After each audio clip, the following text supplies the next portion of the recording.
Əməli həvəslə görmək üçün kiminsə eşqi ilə onu gör. Filan kəsin eşqi ilə, Allahın eşqi ilə, Allah dostlarının eşqi ilə. Əli məni sevsin, İmam Hüseyin məni sevsin, Peyğəmbər məni sevsin. Bu çox gözəl bir şeydir. Bir alimdən mən bunu eşitmişəm. Deyim, mən qəzaya düşmüşdüm, müalicə olunurdum. Getdim, bir həkim məni müalicə edirdi.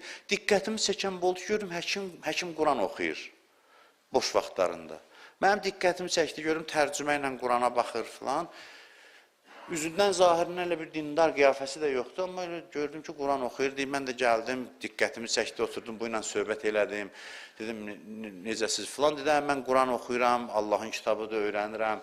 Ondan sonra deyir, başladı yaxşı işlərindən danışmağa, dedim, mən məsələn həftənin bir gününü pulsuz insanları qəbul edirəm. Filan, bunların hamısını nə üçün edirəm? Vicdanım üçün, özüm üçün. Xoş hisslər keçirdirəm, ləzzət edir mən üçün, insanlara xidmət eləmək filan. Deyir, bu danışa, bu da ruhanidə adam sərrafıdır, adam, insan mütəxəssisidir. Deyir, gördüm, bunda biraz özündən razılıq var. Yəni, yaxşı işlər ki görür, öz yaxşı işlərindən razılıq var. Mən də baxdım buna ki, bu ki, doğrudan da yaxşı adamdır. Pis adam deyil, yaxşı işlər görür, yaxşı adamdır. Amma gördüm ki, bunda biraz özündən razılıq ki var. Deyir, görüm, neyniyim? Dedim ki, hə, bunlar, sən indi olmuşsan adi, normal adam. Bu ki, çox belə danışırdı. Mən dedim, biraz qazından alım bunu. Sən indi olmuşsan, sən indi demək olar ki, bu normal adamdır. Bu adam, yol bundan sonra dedim, başlayır. Dedi, bəs nə başlayır? Mən elə bilirəm ki, mən məqsədə çatmışam. Dedim, yox, sən nə üçün iş görürsən?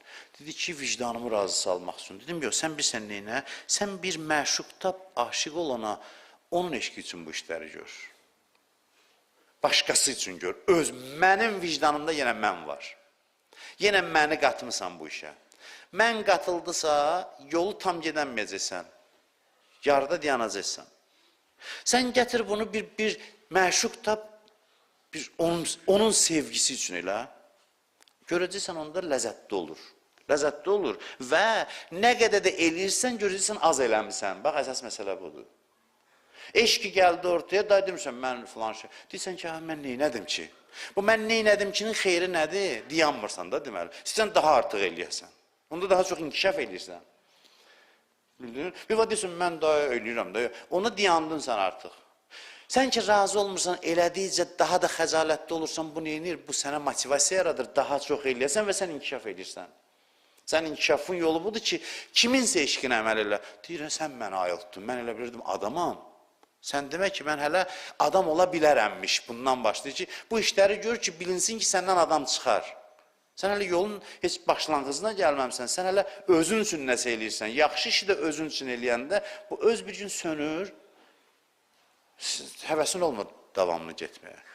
Yaxud da bir daha deyirəm, 5 dənə iş görürsən, 5 dənə iş görürsən, özündən razı olursan. Amma başqasının sevgisi gələndə, eşq səni vadar eləndə görürsən, eləyirsən, dəridən, qabıqdan çıxırsan, görürsən, ay Allah, az elədim.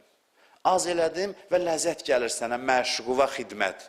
Sevdiyi və xidmət üçün yaxşı iş görürsən və sonra da deyirsən ki, onun mənə sevgisinin qabağında mən neynəmişəm? Hey, başlayırsan xəcalətdən əriməyə, əridikcə inkişaf edirsən. Çünki istəyirsən daha yaxşı eləyəsən axı, razı deyilsən vəziyyətindən.